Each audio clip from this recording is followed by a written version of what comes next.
ماہ ذیقعد رواں دواں ہے، جس کا نصف حصہ گزر چکا۔ آنے والا مہینہ ذی الحج شریف کا ہے۔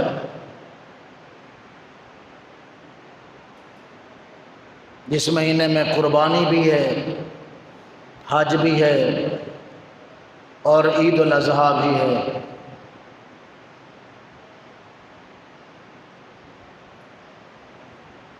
مسلمان جتنے بھی فرائض ادا کرتے ہیں، ان فرائض کا تعلق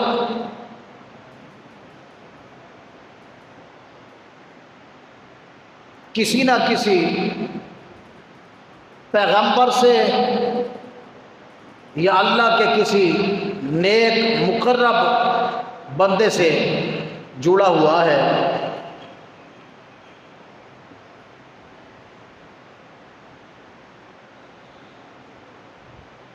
قربانی کا اور حج کا تعلق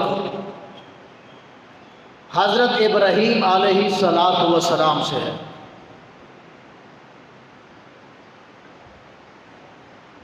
جنہوں نے کعبہ معظمہ تعمیر کیا، جب کعبہ تعمیر کر چکے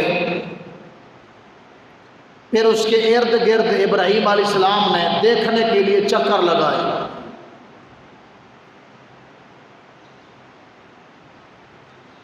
پھر رب کی بارگاہ میں عرض گزار ہوئے، مولا تیرے کہنے پر میں نے اور میرے بیٹے اسماعیل نے تیرا گھر تعمیر کر لیا ہے،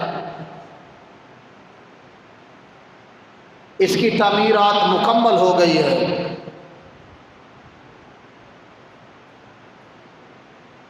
پھر ساتھ ہی رب کی بارگاہ میں سوال بھی کر دیا، یا اللہ یہ بنوایا کیوں ہے، یہاں کیا ہونا ہے، یہاں کیا ہوگا، مجھے کیوں حکم دیا کہ میرا گھر بناؤ؟ پہلے نہیں پوچھا کہ یا اللہ مجھ سے کیوں ایک مکان بنوا رہا ہے، کیوں ایک کمرہ تعمیر کروا رہا ہے جنگل بیابان کے اندر؟ باقی تو یہ ہوتا ہے کہ اپنے لیے رہنے کے لیے گھر بناؤ رہو، لیکن یہاں یہ رب نے فرمایا میرے لیے گھر بناؤ۔ وہ رہنے سے پاک ہے، وہ مکان سے پاک ہے، نہ وہ مکین ہے نہ اس کے لیے مکان ہے۔ جب اس کے لیے جب رب نے ابراہیم سے فرمایا کہ ابراہیم میرا گھر بناؤ،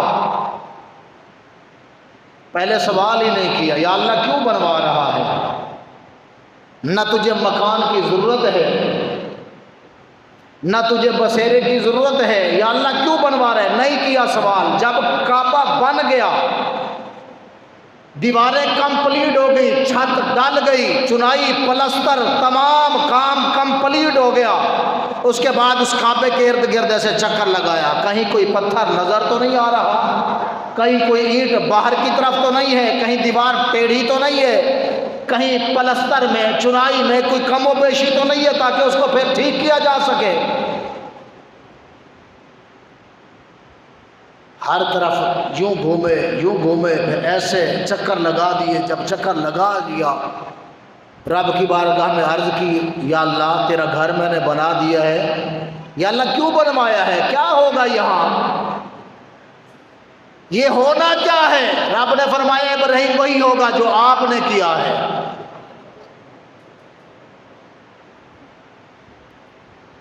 ابراہیم علیہ السلام اللہ کے پیغمبر تھے، بات کو سمجھ گئے، یا اللہ یہ جو میں نے چکر لگائے ہیں یہ ہوگا؟ فرمایا ابراہیم یہی ہوگا۔